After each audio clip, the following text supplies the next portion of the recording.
Assalamualaikum warahmatullahi wabarakatuh. Waalaikumsalam. Alhamdulillah hari ini kita bisa mulai kembali untuk belajar mengenal tentang dunia hukum ya. Di minggu kemarin kita membahas tentang penegak hukum, penegak hukum. Ya, jadi salah satu pilar daripada hukum di Indonesia adalah penegak hukumnya itu tadi. Jadi sebelum kita sampai membahas tentang penemuan hukum, kita mencoba mereview ulang terkait dengan penegakan hukum di negara kita. Jadi ada kekuatan berlakunya peraturan perundang-undangan itu sesuai dibedakan menjadi ada kekuatan berlaku secara yuridis, ada berlaku secara sosiologis, ada kekuatan yang berlaku secara filosofis. Jadi undang-undang itu bisa berlaku secara yuridis itu apabila persyaratan formalnya terbentuknya itu terpenuhi.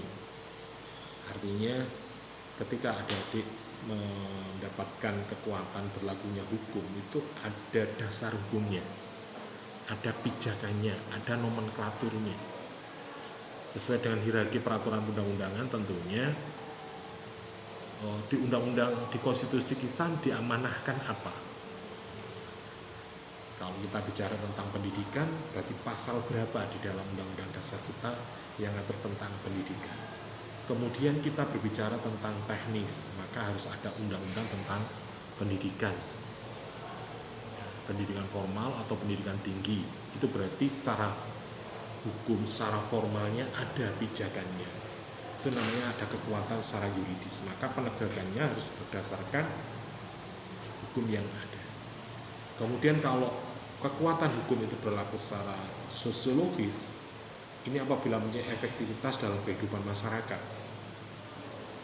Artinya kalau kita tadi berbicara tentang sistem pendidikan, secara masyarakat itu memang benar-benar dibutuhkan oleh masyarakat. Tetapi mungkin bisa juga di setiap daerah, tiap masyarakat tingkat pendidikan berbeda. Ada yang di pelosok, ada yang di kota, ada yang di desa, ada yang di pinggiran. Itu tentunya mempengaruhi daripada efektivitas penegakan hukum itu tadi. Ini kalau kita bicara pendidikan. Kalau kita bicara tentang misal contoh yang paling sederhana dan adik-adik banyak ketahui misalnya tentang undang-undang lalu lintas misalnya. Penggunaan helm standar SNI misalnya. Ketika ngomong di Wiyu ya sama di rumah mana di rumah mana? Mojanyar itu. Nah, rumahnya Naila misalnya di kota, mungkin berbeda. Ketika di Rian di rumahnya Pacet, mungkin anak kampungmu, daerahmu, jalan raya nggak pakai helm nggak di, ono polisi lu nggak ditilang, ya. Tapi coba di rumah Naila misalnya, oh ya ditilang tenan kok ya. Kenapa polisi tidak melakukan itu, penegakan hukum? Mungkin karena presisi. Jadi ada pemberlakuan secara sosiologis itu menyesuaikan dengan daerahnya masing-masing. Kalau itu dipaksakan, lo ya iso gelem barang kok gitu. Ya. Di Trowulan Jatipasar itu aja pernah pos polisi diserang warga. Karena mungkin banyak warga yang menyeberang di situ kok nggak pakai helm. Misalnya di Dawar, itu kalau ditertibkan benar, wah ya setiap hari mungkin tilangan bisa numpuk segini. Itu berarti kan harus menyesuaikan dengan sosiologi, kondisi pemberlakuan, efektivitas pemberlakuan dalam penegakan hukum di daerahnya. Artinya ada kekuatan berlaku di sini yang disesuaikan dengan kondisi situasinya. Tetapi kalau misalnya di kota, dia yo harus tertib ya. Coba orang jalan Mojopahit gak pakai helm, ono polisi, lo langsung dikejar kau. Atau sampai lewat Jampirogo, bypass. Mau ke terminal nggak pakai helm dari merangkau ke sana kau lewat bypass, oh ya dikejar kan. Tapi kalau sampai lewat desa-desa ya enggak apa-apa. Nah, ini pemberlakuan seperti itu. Nah, kekuatan kenapa ini tidak harus disesuaikan dengan kondisi masyarakat, karena melihat situasi ekologi di dalam, makanya penegakan itu juga. Sehingga pemberlakuan itu sangat penting. Ini Kemudian ada kekuatan secara filosofis, yaitu apabila peraturan hukum itu sesuai dengan cita-cita hukum yang dinilai positif yang tertinggi dalam misalnya Pancasila. Artinya tujuan daripada pemberlakukan hukum itu sehingga hukum itu benar-benar harus ditegakkan. Saya kira yang mungkin yang menjadi pemikiran adik-adik adalah kenapa kendaraan bermotor roda 2 itu lampunya harus menyala baik siang maupun malam. Itu secara filosofis apa maksudnya? Nah,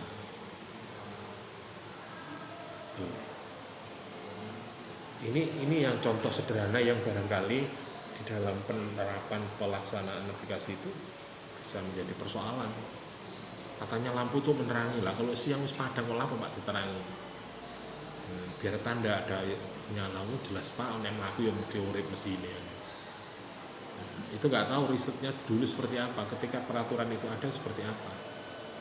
Nah, coba sampai lampu ini gak murup lewat jembatan les padangan, ya ditilang sampai nek gak murup ya bisa digerayai lampu ning ngene lho, nek anget berarti murup, nek adem berarti nyala. Nah, itu contoh. Itu berarti secara filosofis makna dan tujuannya apa. Makanya ketika ngomong hukum nilai positif tertinggi, Pancasila nilai-nilai kemanusiaan, nilai-nilai ketuhanan, persatuan, kesawaran dan sebagainya itu harus ditegakkan benar di mana saja. Jadi nek ke kampung yo iya nek. Seingat saya zaman dulu ketika lampu itu dinyalakan biasanya katanya demo. Biasanya kalau demo itu lampunya dinyalakan atau ada kegiatan besar yang menggerakkan massa, menggunakan motor, maka lampunya harus dinyalakan. Berarti itu ada kegiatan khusus. Tapi sekarang kan enggak. Semua pengendara harus dinyalakan. Bahkan para produsen kendaraan bermotor itu sudah memberikan saklar, memberikan sistem dalam motor yang terbaru itu langsung nyala, nggak ada saklarnya, nggak ada saklarnya untuk mematikan. Kalau sepeda tahun 90 ke bawah saya kira ada, tapi yang produksi 2000 ke atas saya kira sudah. Jadi sepeda motor nyala, lampunya langsung nyala. Ini peraturan apa? Secara filosofis apa maknanya? Oke. Kemudian kalau kita bicara tentang budaya hukum dan kesadaran hukum, ya, budaya hukum itu adalah pola perilaku individu sebagai anggota masyarakat yang menggambarkan tanggapan yang sama terhadap kehidupan hukum yang dihayati oleh masyarakat. Budaya hukum di kedisiplinan misalnya. Jadi apa maksudnya? Jadi yang dimaksud budaya hukum di sini adalah antara persepsi gambaran masyarakat itu sama dengan harapan masyarakat. Jadi apa yang direnungkan, apa yang dipikirkan itu menjadi budaya hukum. Apa misalnya? Sekarang misalnya, dulu mungkin para pengendara motor nggak pakai spion nggak masalah.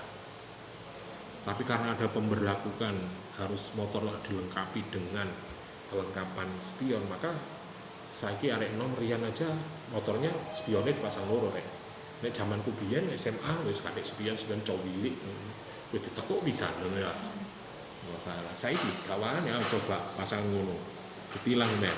Tapi kalau itu sudah berlaku, sudah ada manfaatnya dan sebagainya, saya kira itu menjadi sebuah kesadaran, juga menjadi budaya sehingga ketika menggunakan kelengkapan sepeda motor harus ada spionnya, harus ada spion 2. Terus sepeda model apa Pak Ninja, Pak Bravo, Pak Vario harus ada 2. Ini adalah budaya hukum yang sekarang sudah menjadi penghayatan, kemanfaatan dan sebagainya. Oke, kemudian kalau kita bicara kesadaran hukum, kesadaran hukum ini adalah salah satu tujuan daripada mata kuliah ini dalam membangun kesadaran hukum. Secara ilmiah maupun secara pengamatan sangat sulit ya, untuk mengetahui kesadaran hukum masyarakat. Akan lebih sulit lagi jika ingin mengetahui tingkat kesadaran yang dimiliki oleh mereka. Untuk mengetahui secara kualitatif tinggi rendahnya kesadaran hukum dengan cara apa? Melakukan pengamatan. Jadi ngomong kesadaran hukum ya angel carane ngukur. Makanya di program-program penegakan hukum itu ada GAKHUM, penegakan kesadaran hukum biasanya. Ada tentang bagaimana kenapa kita harus pakai spion itu harus. Jadi kalau berbicara tentang kesadaran hukum memang sulit. Sejauh mana masyarakat itu punya kesadaran hukum? Secara kualitatif ya, apa yang bisa Anda lakukan? Misalnya, saya ini masyarakat sadar hukum Pak, buktinya apa? Semua kendaraan bermotor yang saya amati di parkiran Unil, semua sudah pakai spion semua. Yang nggak pakai mungkin hanya berapa persen. Nah itu mungkin Anda bisa mengukur. Berarti tingkat kesadaran mahasiswa terhadap kelengkapan kendaraan bermotor sudah bisa diukur secara kuantitatif. Iku ngono iso rek. Tapi nek ngomong masyarakat ya juga sulit. Tapi nek misalnya diamati seperti itu, saya kira bisa dipresentasi. Misalnya dari berapa ratus motor yang ada, itu berapa persen yang tidak menggunakan spion? Belas ya misalnya. Oh kalau paling ono siji loro, berarti 0,0 berapa kan gitu. Kalau bicara tentang kesadaran, ini catatan saya ada 4 indikator kesadaran hukum masyarakat. Apa saja? Bagaimana dengan pengetahuan masyarakat? Kalau Anda ingin tahu tentang kesadaran hukum masyarakat, maka sejauh mana masyarakat itu memahami, mengetahui tentang undang-undang yang ada. Nah, umumnya masyarakat kita mau mengetahui, mau memahami hukum itu nek wis kena perkara kan. Misalnya Naila bikin konten, ternyata akunnya dibaca. Wah, saya harus bagaimana ini Pak? Ini pelanggaran undang-undang berapa Pak? Itu baru mencari, baru mempelajari, baru ingin memahami bagaimana undang-undang IT yang menjerat kasus pada diri saya. Nah, begitu juga di masyarakat, entah itu karena banyaknya peraturan atau mungkin gak kober mempelajari. Ono kasus mana ya? Saya kemarin kena kasus seperti ini ya. Itu undang-undang apa ya kira-kira yang bisa menjerat saya atau memenuhi persyaratan hukum yang tadi saya sampaikan, juridis, sosiologis, filosofis, seperti apa. Kemudian indikator yang kedua adalah pemahaman tentang kaidah hukum. Tentunya kalau kita bicara masyarakat, ya mereka punya kaidah hidup, kaidah hukum masing-masing. Ngomong kaidah hukum formal misalnya, apakah mereka setiap hari juga memahami tentang itu? Mungkin yang dipahami masyarakat adalah baik buruk misalnya, secara estetika, pantas nggak pantas itu aja. Tetapi ada nggak aturan yang mengatur tentang itu? Tentunya ada. Misalnya di WIU terkait dengan penggunaan air, bagaimana undang-undang tentang sumber daya air?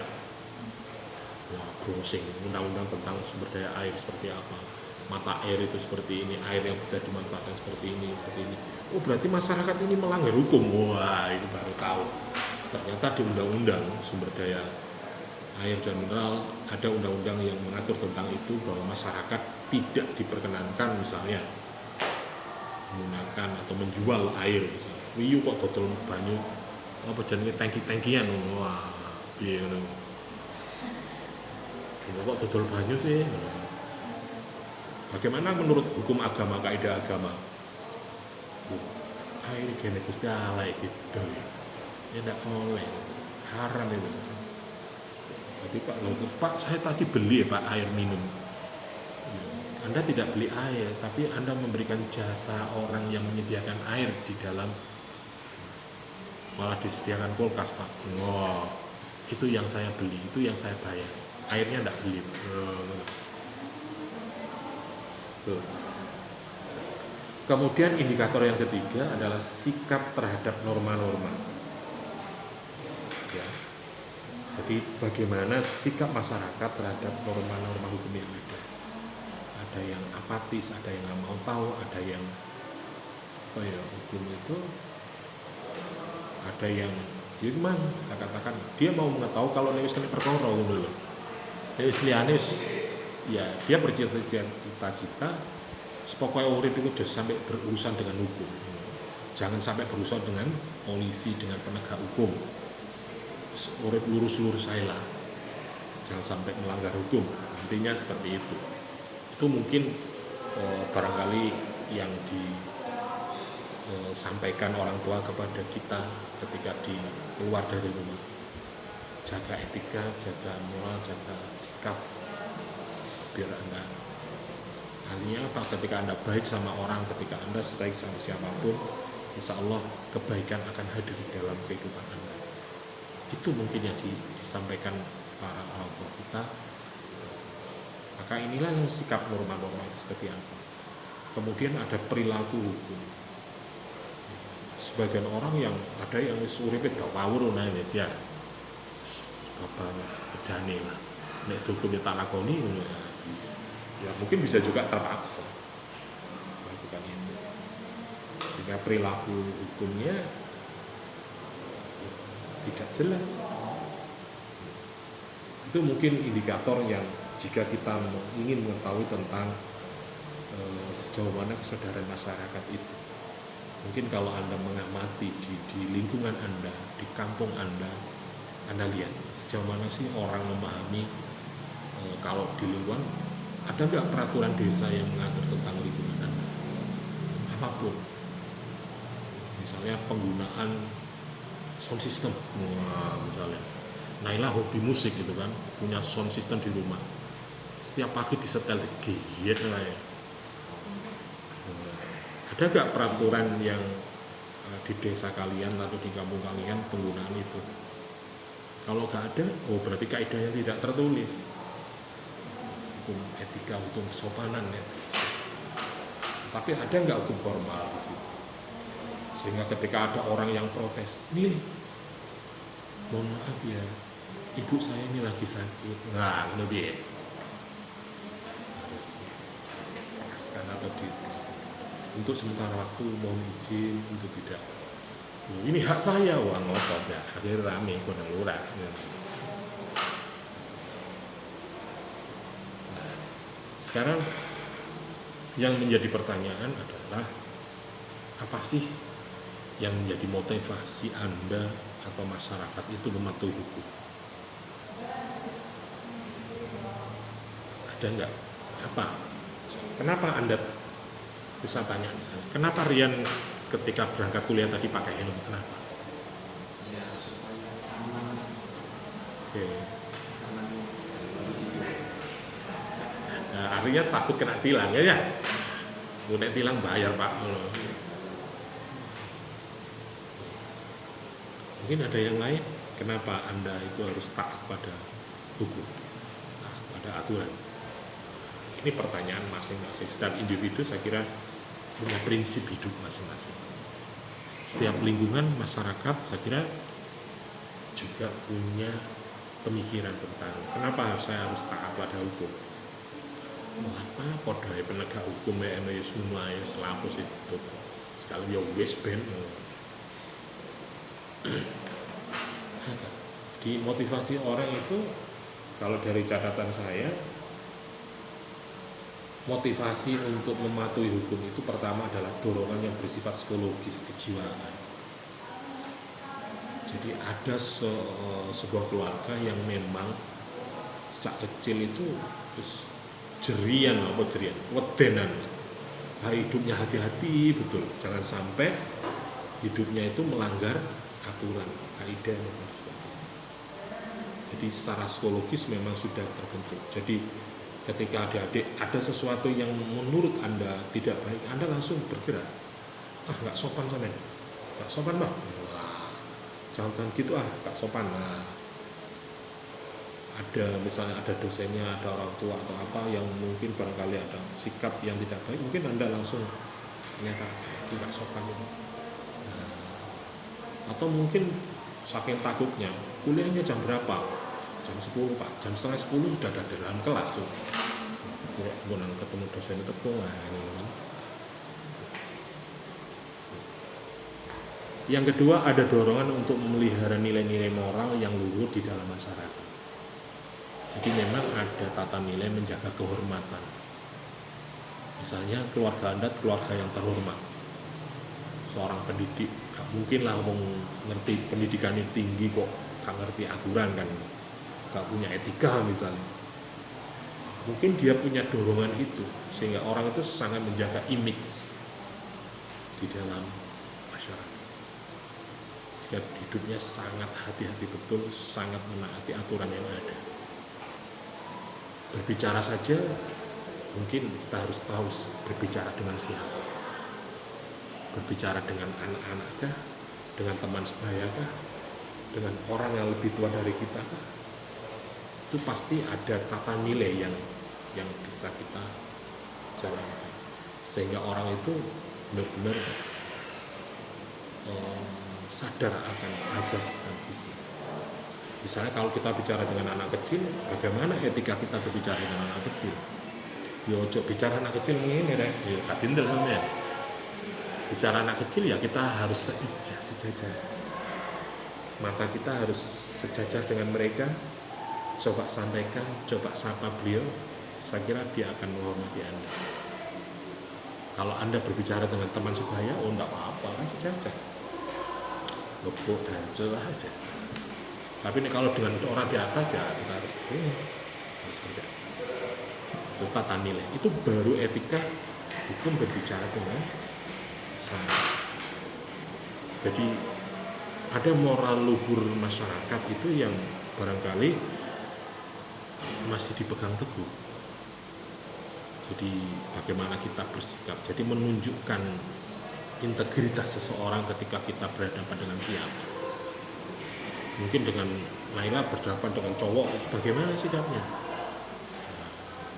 Itu orang akan bisa menilai, oh berarti nilai luhur, nilai moralnya masih diagungkan, artinya dihormati, sehingga nilai-nilai itu masih tetap terjaga. Jadi kesadaran hukumnya masih bisa terjaga. Kemudian yang ketiga, ada dorongan dalam upaya memperoleh perlindungan hukum. Jadi seseorang itu taat hukum itu biar memang ada, dengan adanya aturan ini bisa keselamatan, ketertiban itu bisa terwujud. Jangan gitu, ayo antrilah. Jangan gitu, ayo lampu merah ya kita harus berhentilah. Ojo lampu merah kok terobos ae ngono. Ya siji kena tilang, loro nek ono motor kendaraan dari lawan arah kita bisa ditabrak gitu. Nah, jadi harapannya dengan aturan adanya traffic light itu adalah menjamin ketertiban, keselamatan bagi kita, sehingga kita menaati itu. Walaupun mungkin posisinya kosong, sepi, kita terakhir, lampu merah ya berhenti. Yang keempat adalah dorongan untuk menghindari dari sanksi hukum. Nah ini yang disampaikan Rian tadi. Aku gak helman Pak, sido nek liwat pacing ditilang Pak. Oh ya. Kok nek ditilang Pak, wis gak duwe SIM. Gak duwe helm, gak pakai helm pisan. Nah, itu langsung menghindari sanksi hukum. Jadi ada kalanya orang itu termotivasi untuk menjadi menaati hukum karena takut kena sanksi. Wah, ini kok nek kena tilang 1.000 maneh. Timbang 1.000 tak kena polisi ya, tak kena negara. Kayak ngopi bareng-bareng wong 5 cukup ini. Kan?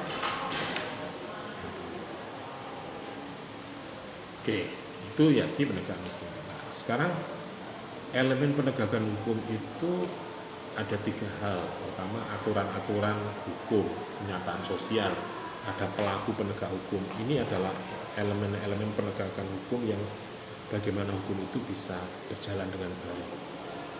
Jadi aturannya ada, fakta ini di masyarakat seperti apa, kemudian perilaku dari penegak hukum seperti apa. Itu ngomong penegak hukum.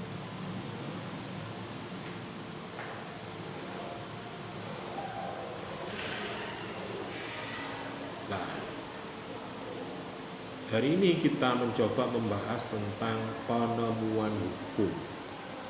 Ini mungkin berbicara tentang kelanjutan dari penemuan hukum. Jadi seseorang itu bisa saja apapun dalam kehidupan kita itu sebenarnya ada aturannya. Ada aturan hukum formalnya, ada kaidah sosialnya, ada kaidah agamanya, ya. Jadi kalau kita mau menemukan hukum bisa juga dari situ. Jadi apapun saya kira ada aturannya. Tetapi yang dibahas di sini adalah terkait dengan pelaksanaan hukum formal. Ini perbedaan antara hukum yang ada di Eropa sama yang ada di Amerika berbeda. Artinya ada beberapa aliran-aliran, ada aliran Anglo-Saxon. Eropa atau kontinental menyisakan secara tegas interpretasi tentang Anglo-Saxon ini menyisakan yang tegas. Artinya bahwa penegakan hukum, penemuan hukum itu berbentuk oleh hakim. Nah, biasanya yang bisa menemukan hukum itu biasanya orang-orang pengacara, hakim, dan sebagainya.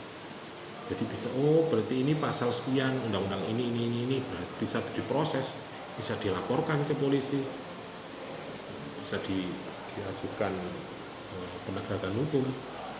Jadi ketika Anda melihat ada pelanggaran ini, apa ya undang-undang yang mengatur itu misalnya.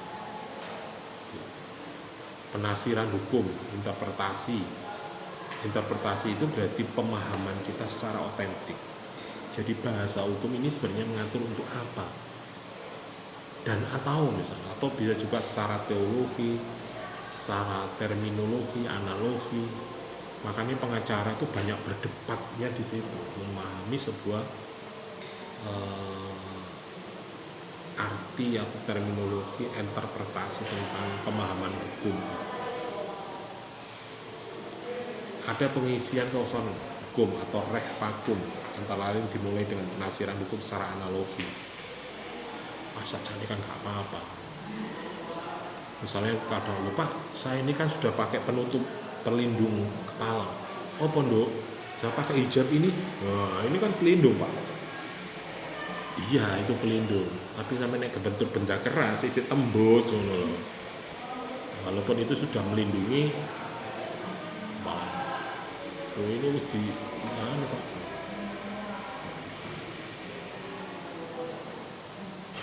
Kapan kita penemuan hukum itu diberlakukan? Untuk menjawab ini ada dua aliran. Pertama adalah penganut doktrin atau Sinclair. Aliran ini berpendapat hukum dibutuhkan apabila peraturan itu belum ada di suatu kasus yang konkret. Jadi ono masalah, tapi gurung aturan.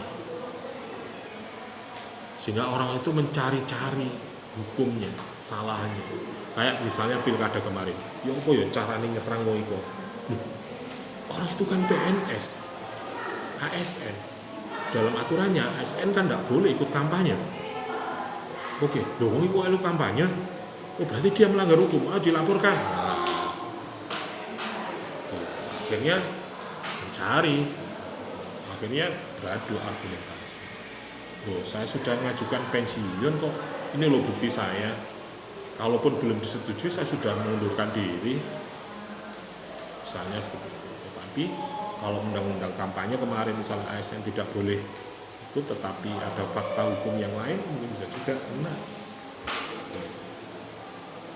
Kayak lurah mana itu, Pungging, nah itu kena. Ya mungkin karena dia nggak tahu hukum atau memang disengaja atau apa, sehingga dia diproses secara hukum. Ya kan hukum 3 bulan lagi, ya tahun dan 25 juta. Ada peraturan itu sudah ada tetapi belum jelas. Jadi penemuan hukum itu bisa juga peraturannya belum kita ketahui tetapi fakta kejadian sudah ada. Ini ada peraturan sudah ada tetapi belum jelas. Pasal karet lah bahasanya. Wah, ini pencemaran nama baik itu. Pasal itu kan pasal karet. Itu nggak begitu kuat. Ya. Untuk untung-untungnya paling membuat jerah bagaimana mereka takut nggak dengan kita. Tak lapor polisi karena bapak setelah mencemarkan nama baik saya. Karena apa? Bapak duding-duding saya dengan tangan kiri. Saksinya Rian, namanya Bikia. Wah, di BAP akhirnya gak terima. Yo di penjara Pak San ya. Malah ya wis sak sepuro Pak, gak apa-apa. Lho wis tutup Polres ya, di BAP ya. Cabutan, dicabut juga. Yang ketiga, penemuan itu harus dilakukan hakim selalu dan tidak pernah tidak melakukan penemuan hukum. Jadi hakim itu paling tidak harus paham betul dengan kasus yang ada. Misalnya ini mediator di Polres, sing alandu memperkorong itu dilaporkan rene. Iki kakek-kakek penggawean sampean yo repot, aku yo repot, yo biaya, yo waktu. Udahlah minta maaf aja. Wah, selesai. Ada yang seperti itu. Ada dua jenis metode penemuan hukum. Penemuan hukum itu bisa melakukan interpretasi, bisa juga melalui konstruksi. Interpretasi itu berarti kita menafsirkan bahwa ketika Bapak menuding saya dengan tangan kiri, secara adat tangan kiri ibarat sesuatu yang tidak sopan, jelek. Berarti Bapak menghina saya. Beda hal dengan ya begini beda. Kalau begini Pak,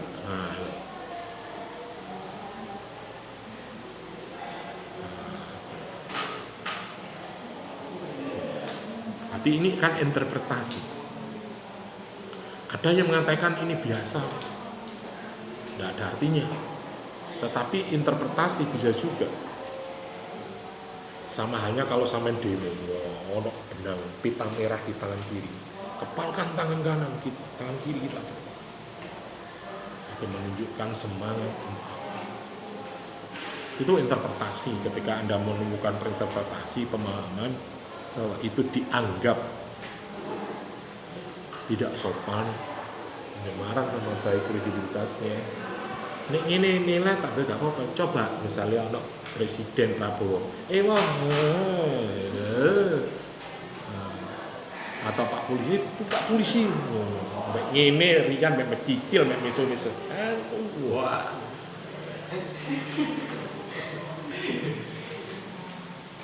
Interpretasi itu bisa juga konstruksi. Konstruksi itu berarti iki mayo apa sih gerakane? Ngeten lho Pak. Iya. Oh, ngono ta. Tak apa, jane Pak lewat tangane lho, jane pas itu nyekel sepeda masuk kate tangan kene, ya tiba. Oh, nggih. Wis gak apa-apa. Perbedaan antara interpretasi dengan konstruksi. Kalau interpretasi itu penafsiran secara teks undang-undang dengan masih tetap berpegang teguh pada bunyi teks. Loh, aturannya ngono ya Pak? Loh, kan bisa menyatakan itu tidak sopan dari mana dalilnya? Undang-undangnya. Lah Bapak lo, dudingnya mbak mencicil, matanya merah pisan dengan ucapan kata-kata yang kasar. Tuh. Kalau konstruksi ini menggunakan penalaran logis, mengembangkan lebih lanjut dari bunyinya teksnya apa, undang-undangnya berbunyi apa, di mana hakim tidak lagi berpegang pada bunyi teks tetapi tidak mengabaikan hukum sebagai subsistem. Artinya di sini konstruksi itu undang-undangnya piye toh yang pokoknya itu yang mengakibatkan orang mempermalukan sehingga itu bisa dikatakan pelanggaran. Akhirnya rame lah. Ya bagi orang-orang biasa mungkin lah perkara ngene kok.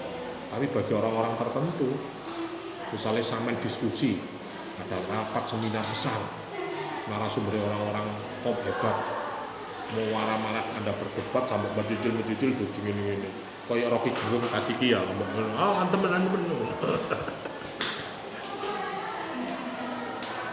Ya, itu bisa menjadi persoalan hukum itu.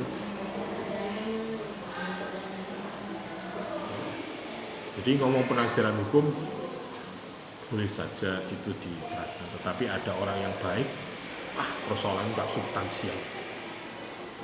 Ini bagi kalian nggak masalah, tapi nek misalnya ada ulama, ada pejabat, Anda permalukan di depan umum, depan orang banyak, apalagi di acara media sosial atau di acara umum besar yang bisa dilihat seluruh masyarakat Indonesia, ya rame rek.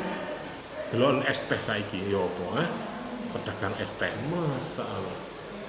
Ngono dipelintir nganan, dipinter ngiwa, dadi apa saiki? Nah, itu kan. Jadi penafsiran itu bisa juga menggunakan bahasa secara gramatika. Ya. Jadi cara penafsiran itu dengan gramatika berpedoman pada arti kata-kata sehari-hari. Misalnya istilah goblok lebih apa itu? Goblok kah goblok. Itu wis jadi viral, jadi bernilai rupiah banyak itu ya. Saiki Sun Haji oleh duit piro gara-gara kena kata-kata enak rek dibisui Gus Miftah mari dibayarin sampean gelem aku mari ngono saiki besok kalau Anda fenomena pengajian lah dodol teh loro yang arep kabeh cek dibisui ambek yai ini mari ngono cek mari dibisu oleh duit akeh itu gak mesti. Ya itu memang pas momen apa mungkin Tuhan menghendaki sehingga Sun Haji itu mendapat berkah ketika dia diolok-olok oleh seorang ulama, seorang dai.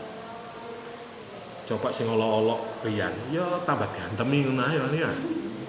Tapi karena yang berbicara itu seorang pejabat negara, seorang tokoh, sehingga itu menjadi bulian, menjadi bullying, ya. Tapi dengan bullying itu sekarang menjadi miliarder deh. Duit wah kita ya. Terus umroh sak keluarga,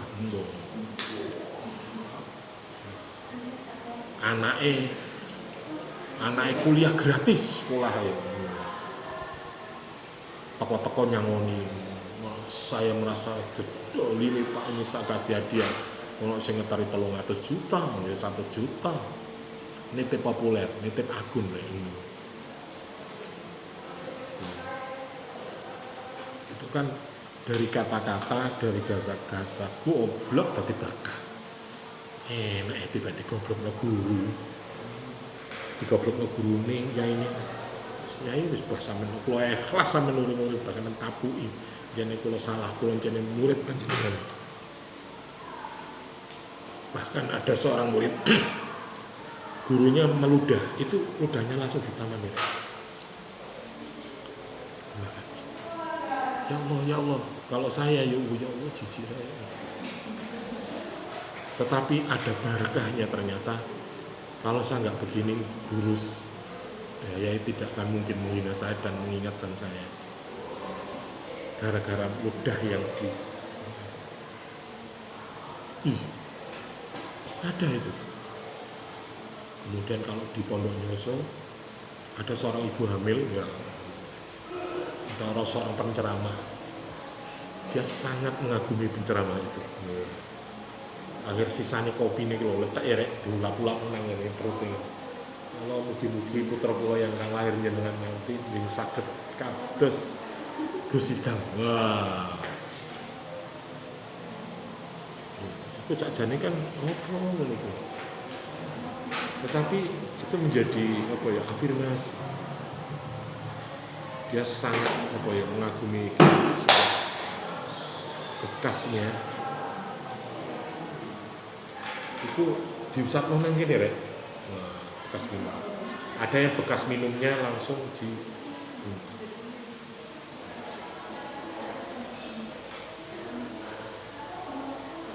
Oke. Ada juga penafsiran hukum itu secara resmi otentik.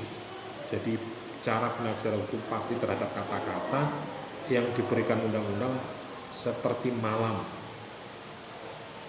Ini waktu antara matahari terbenam dan matahari terbit itu bisa diartikan sebagai malam.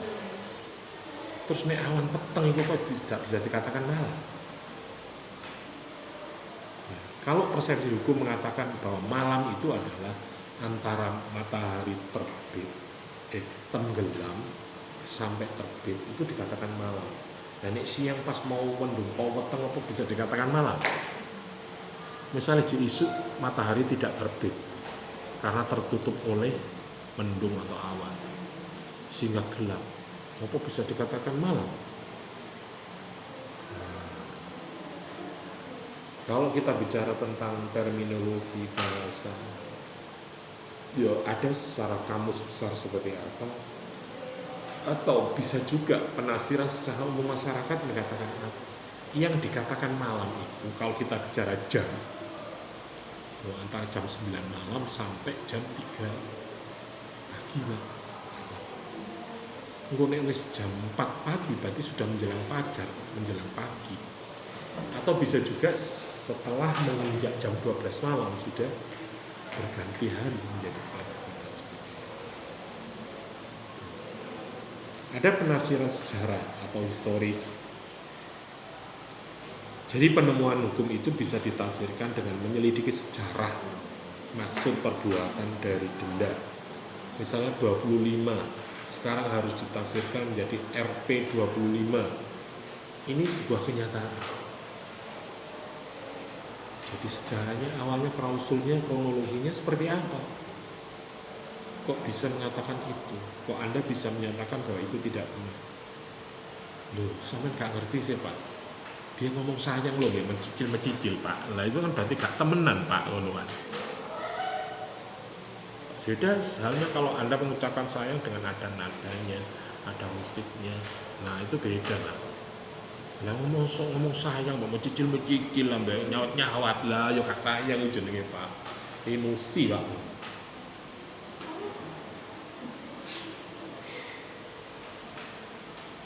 Ada penafsiran secara sistematis atau dogmatis. Saklek bahasanya. Pokoknya kalau itu tidak ya tidak. Jadi kalau malam tidak ada ya tidak. Absolut. Jadi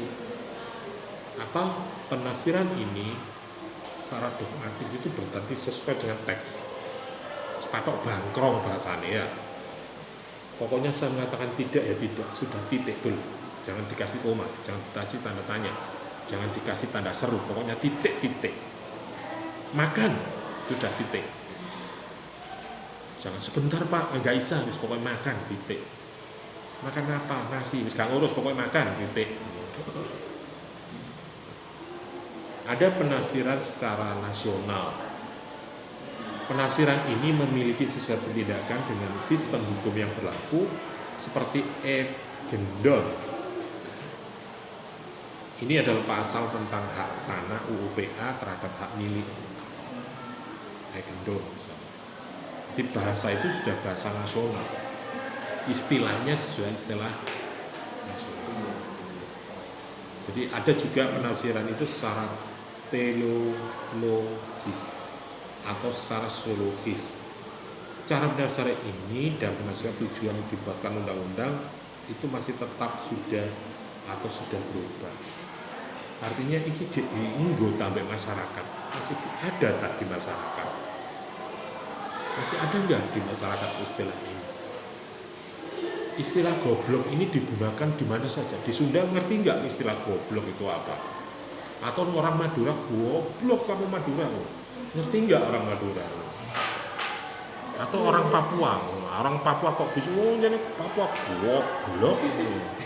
Tolak apa goblok itu?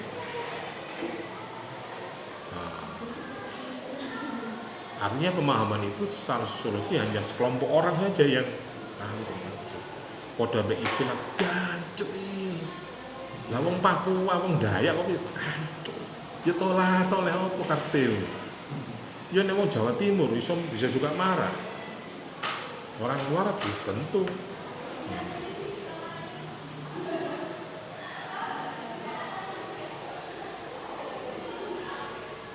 Ada juga ini apa ini? Terkait dengan ada vers Emerson, keluasan interpretasi hakim. Ada vers Emerson itu dia juga hakim itu juga punya persepsi yang punya hak veto, jenenge hakim. Persoalan Anda benar yang disampaikan oleh penegak hukum itu atau JPU itu ini tidak layak untuk diajukan di dalam sidang ini. Bisa. Maka hakim punya hak vers immerse, keleluasaan dalam menginterpretasikan.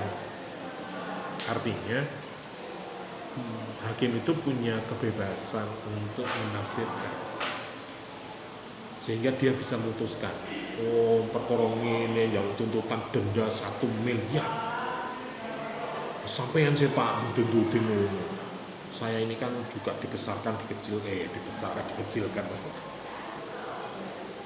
dia yang besar Pak, harus ganti rugi. Ada konstruksi ini, ada analogi dan sebagainya.